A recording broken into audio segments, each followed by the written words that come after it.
Welcome to Pace Studios. We are pleased to present one of the most exciting talents and creative forces on the jazz scene today, trumpeter and prolific composer, Christian Scott Atunde Adjuah.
Can you tell us a bit about that song and also introduce the members of your band? Yeah, absolutely. So that song is called Diaspora. It's the title track from the second record that we're releasing in the Centennial Trilogy, which is actually available now for pre-order. The song is, it's sort of like a dual meaning to it, right? The record meaning, the song behind what we wanted to do with the record really had more to do with me trying to figure out a way to pull as many people into our environment as possible through trying to touch as many seemingly different cultures of music, and sort of mashing those with what it is that we do all the time, right? So part of the idea behind diaspora is that, a lot of times in black community, when we say the diaspora, we're talking about the places where enslaved Africans were taken before their experiences in the Americas. But I sort of mean this as sort of in the more macrocosmic sense, in that the diaspora is all of us. And the notion that we, the moment that we start seeing everyone's perspective as being valid, then this is the sooner that we can actually get to the work that needs to happen to make the world a better place, right? So this is sort of what we're dealing with the record. This particular composition, though, deals with my love for the women of New Orleans and the Latin Caribbean. Yeah. So this is sort of where this idea comes from. Yeah, I thought it had a little upbeat quality to it. Yeah. Very engaging, very cool. And the members of your group? Oh, absolutely. So in the back here, we have one of the most phenomenal talents to come up in a long time on this instrument, the piano. One of the leading exponents on his instrument for this generation of practitioners of this music, not just in the straight-ahead vernacular, but in the Latin vernacular and also the conceptual vernacular, Mr. Zakai Curtis on the piano. Yes. I'm so quiet. It's very quiet here. Yeah, it's like tapes everywhere, right? The tapes are watching. And on the acoustic bass behind him, his brother, my bestie in the world, a guy that I've been making music together for almost 20 years. We've been playing together.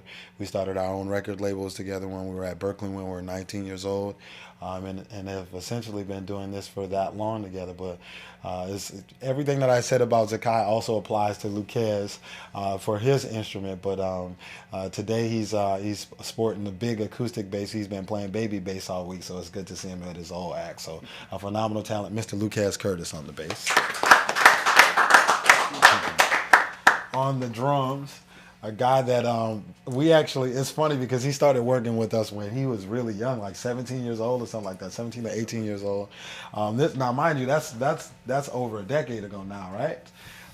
But the first time we heard him play, we were doing something at the Berkeley College of Music High School Jazz Fest, and we were judging it when we were still in school. Mm-hmm. And one of the bands that we had to go in and judge was the band from LaGuardia, and he was playing in this group.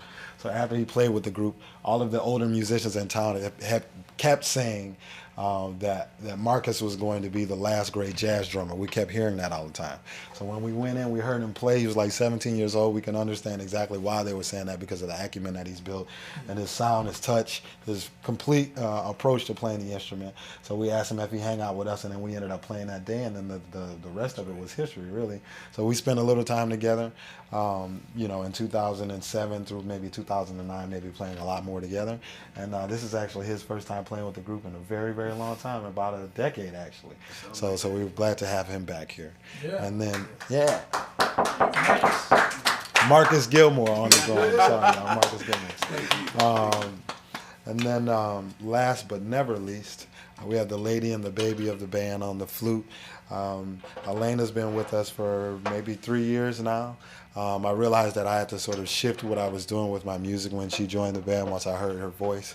I say this every night. I mean this from the bottom of my heart when she plays. I think that if Elena's allowed to do what it is that she came to do musically, I think it's going to be very difficult for people to remember what the flute sounded like preceding her contribution. I think she's that good, right? I think she's poised for that type of greatness. In addition to her flute playing, she also happens to be one of this generation's best up-and-comer singer-songwriters. So you're going to hear a myriad of musical contexts out of this young lady's career. So a phenomenal talent from the Bay Area, all of 22 years old now, Miss Elena Penderhughes. Yeah. Okay, so we're going to continue. This one is more of a trappy vibe. It's a song that's called The Walk, which is essentially about what it's like when you live in the type of city or neighborhood where you have to catch the bus or private, like public transportation from one neighborhood to the other, but you're wearing the wrong colors through certain neighborhoods and what navigating that is like. So this one is called The Walk.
Christian, you said that piece had a trappy vibe. That is a style that comes out of your hometown, New Orleans? Trap music, well, it's really with the Southern style, right? You hear this really all over the country now. I mean, obviously Drake is like a big proponent of the style now, Migos. But I mean, it has its beginnings in in multiple contexts in Southern style hip hop, right? Obviously, you think of sort of the one facet of its beginnings, like Soulja Boy and Gucci Mane, these type of guys, characters, right? In New Orleans, what was more popular when I was coming up was bounce music, right? So obviously that's an element that you hear a lot in our music as well.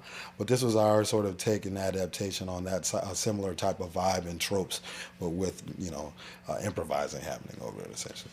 Can you talk about growing up in New Orleans and experiencing music as a social function, how that affected you and has influenced your own music today? Yeah, sure. Well, what's great about New Orleans is, at least in terms of how music affects the culture is, no matter what the city is going through or what it's enduring, it seems like the greatest practitioners of this music culture, they have sort of a firm hold on what's actually happening with the hearts of the city. So, after the hurricane happened, the first group of people that were back to try and rebuild the city were essentially as jazz musicians in this community. Look to try and build a bunch of resources to try and get the city back on its feet, but they also have a way of commanding and pulling something out of the city that I think doesn't really exist in a lot of places in the world. So, you'll see, musicians like, Nicholas Payton or Donald Harrison. My uncle's the guy that trained a lot of us that are actually playing here. Marcus played in Nicholas's band for a long time. You think about, these sort of musicians, they came back to New Orleans immediately after the hurricane and really affected what was going on there culturally.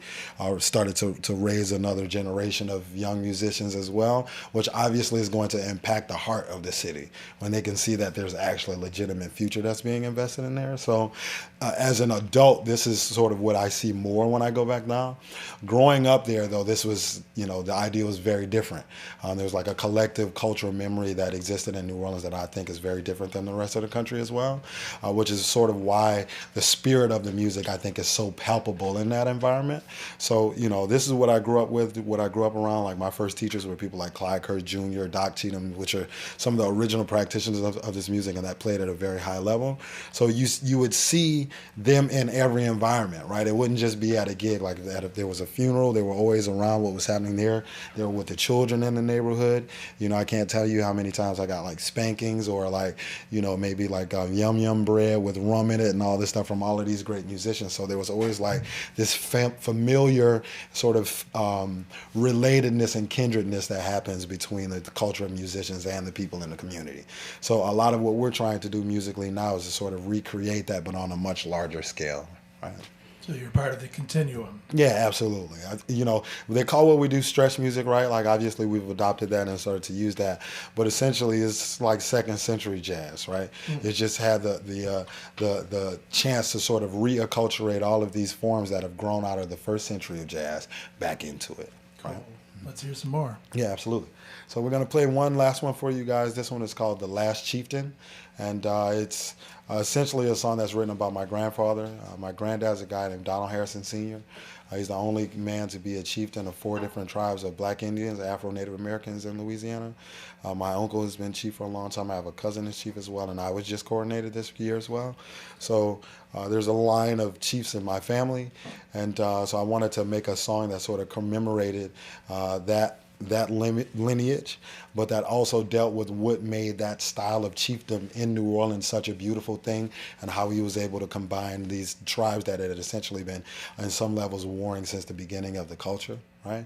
The song is really about how we treat each other and making sure that no matter what environment that you're in, that there's a sense of welcome there, and that as Americans and as world citizens, like for us to be able to get to the junction that we need to eventually get to, at some point we're going to have to look at some of the things that we disagree about, reevaluate them, and realize that with this many people in an environment like this, it's impossible to reach a perfect consensus about how to move forward.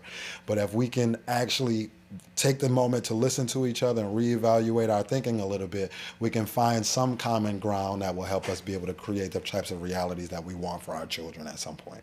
So this is essentially what that song is about. An old world chiefdom that's ideas have sort of permeated the way we would like to see people interact with each other, and which is essentially like a more loving way, a way that respects other people's perspectives, whether or not they're the same color as you, the same gender as you, have the same gender identification as you, or sexual preference.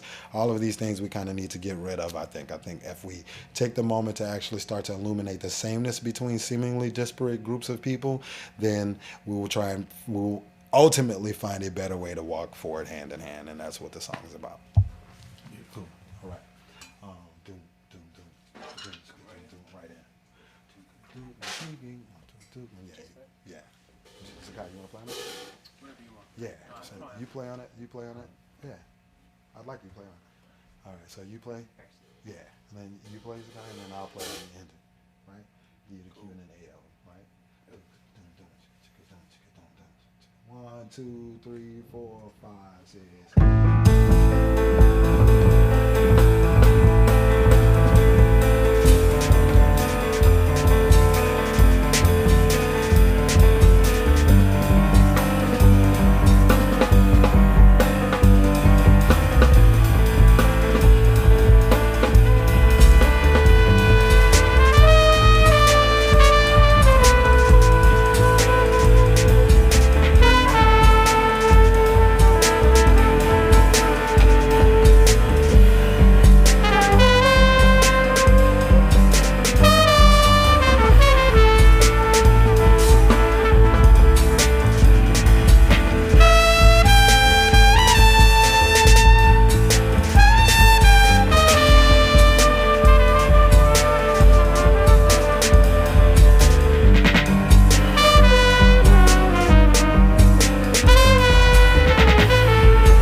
Beautiful. You mentioned that you saw Marcus Gilmore for the first time when he was 17. I think I saw you for the first time when you were 17. Oh, wow. And at that moment in time, you appeared to be like on the path to becoming a young lion. Sure. Clearly, you evolved and something totally fresh and creative and new and your own is happening now. Can you talk about that evolution? Yeah. It's funny because we were all together during this time period. We started with my Uncle Donald's band when we were all about 17, 18 years old, something like that, around that age range. I think I saw you up at Dizzy's. Yeah. All together. Oh, yeah, with Patrice Rushen and Carl Allen Wright. That's a long time ago. I have pictures from that moment. We look like babies, which is crazy. But, yeah, so, obviously I'm born and raised in New Orleans. There are different systems of learning this music from there, right? Obviously, like we know where there are a lot of jazz conservatories and schools like that, but to really be able to learn to do this, you don't learn that in school, right? It's like you kind of have to learn by doing, right? And so in that environment, a lot of what you're taught comes from like very pointed parts of the culture, right? Like, so when you're a little kid, when I'm a little boy, if I go into Preservation Hall, they won't let me play Dinah Lee until I know the Tiger Lee frag, right? So I have to go in order, essentially, right? So I have to start with the beginning of this music, right? If we're talking about the Dodge Brothers, if we're talking about Sidney Bechet, we're talking about Kid Ory's bands, this sort of stuff, Little Hard, Spasm bands, this sort of stuff, and then eventually move through the eras to learn the music in New Orleans, right? You generally go in order. But there are also systems of learning in New Orleans that are the complete opposite of that. Some of the teachers of this music are, you could maybe say are avant-gardists, right? You also have conceptualists in New Orleans. So what's great is to have such a close proximity to all of these different cultures of thinking, right? So it sort of informs your decision making a little bit different once you start to really develop your voice. I'm sure like when you saw me, we're 17 years old, you're sort of in an environment where you're sort of being indoctrinated to make sure that you develop the requisite acumen for playing at a high level.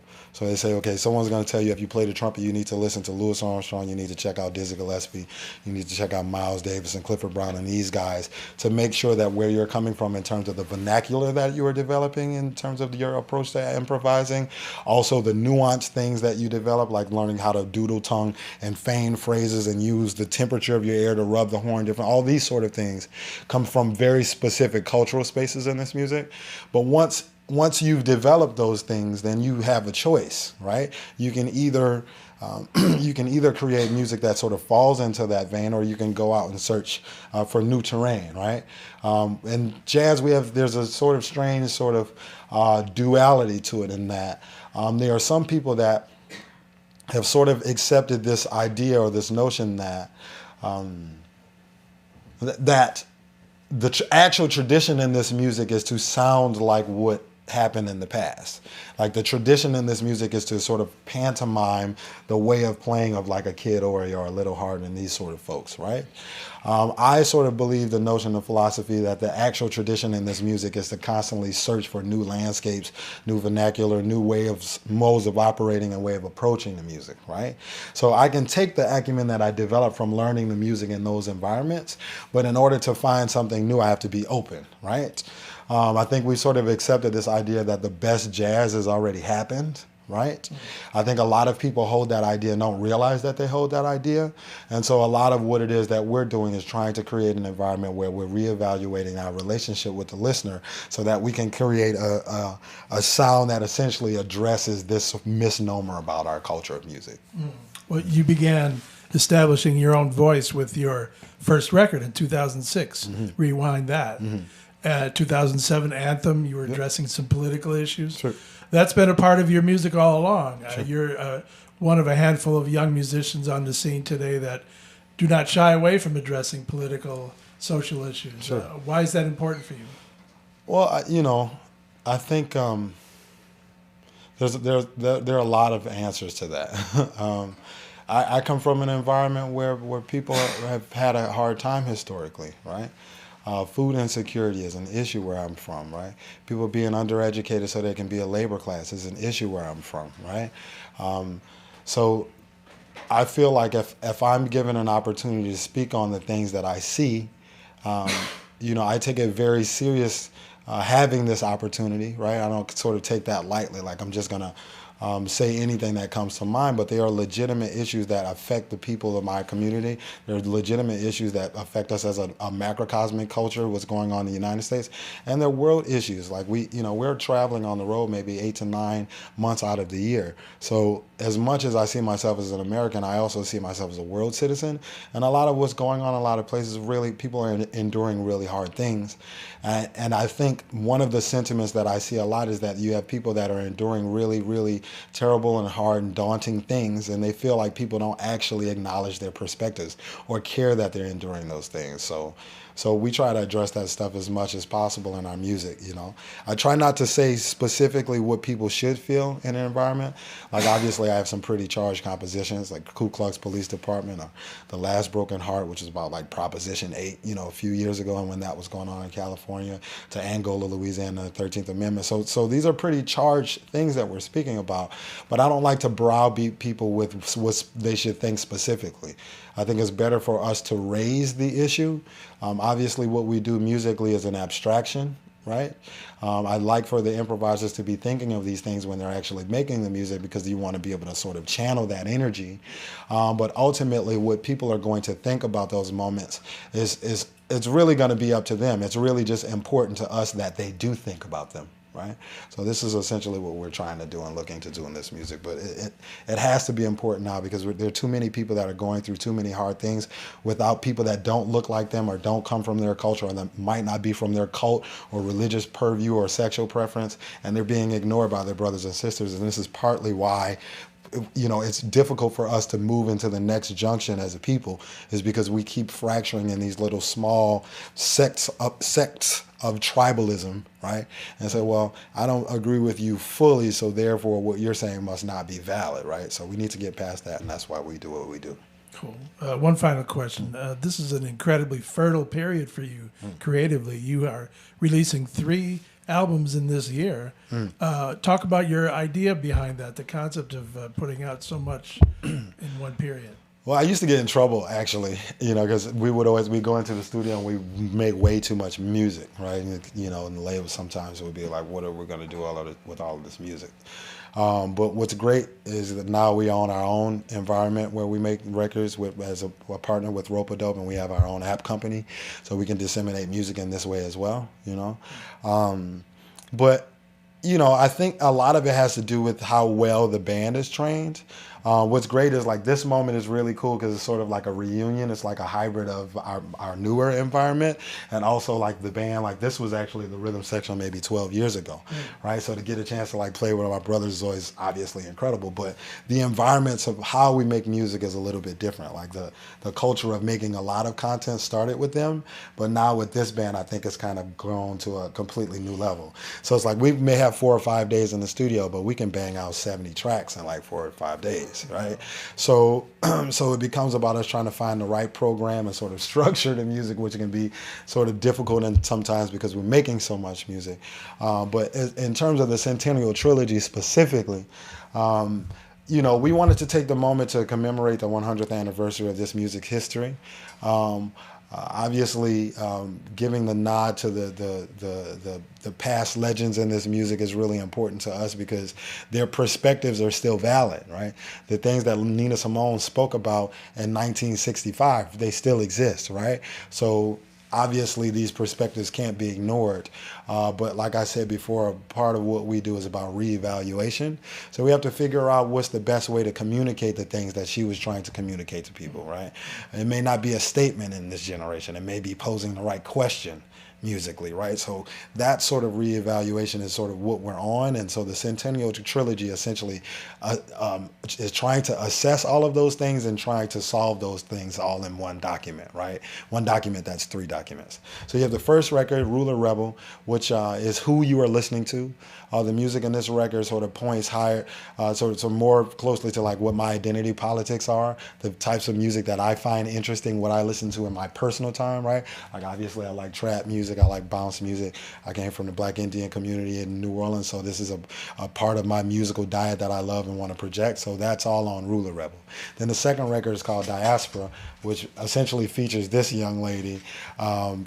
it's cool because I wanted to make a document that featured the other artists as opposed to me just like playing trumpet in your face all over, especially since the first record is that. But Elena and Braxton are really featured on this next record, Diaspora, that's coming out. So a lot of the compositions are really designed around building their voices and sort of putting them in a space where they're communicating things that I think they would sound great and interesting over.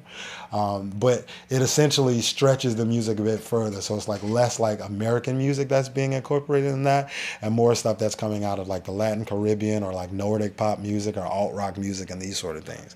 Then the last record is essentially the statement, right? So the first record is who you're listening to, the second record is who is being spoken to, and then the last record is the message essentially, and that record is called The Emancipation Procrastination. Now this record is a much more politically, socially sort of centered document, but it's really us sort of stretching music out in a way that's more similar to what you would find on Stretch Music, the first recording in this style, in that there's more through composed compositions, longer solo forms, more improvising as opposed to like more traditional song forms, but a lot of mixtures of cultures as well. You hear a lot of hip hop on this record and those types of influences. Right. You're a very thoughtful young man. Oh, well, when will you be available to run for president? Oh, well, I don't know. I don't know if I'm going to want the job after what's happening now. I think I'll be good, man. I'll be all right. Do we have time to take it out with some more? Yeah, you want to hear something? Yeah. Y'all want to tip something? Let's swing something. Yeah? you have the regular bass drum? Or no? You do? Yeah. All right. All right. You know Ida Hurricanes? Yeah, of course. We had some fun. All right, we're going to play a little jazz now. All right. There you go. Nothing wrong with that.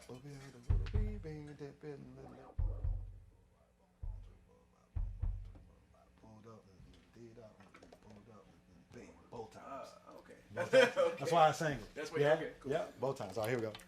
On the fly. Baptism by fire. 1, 2, 1, 2.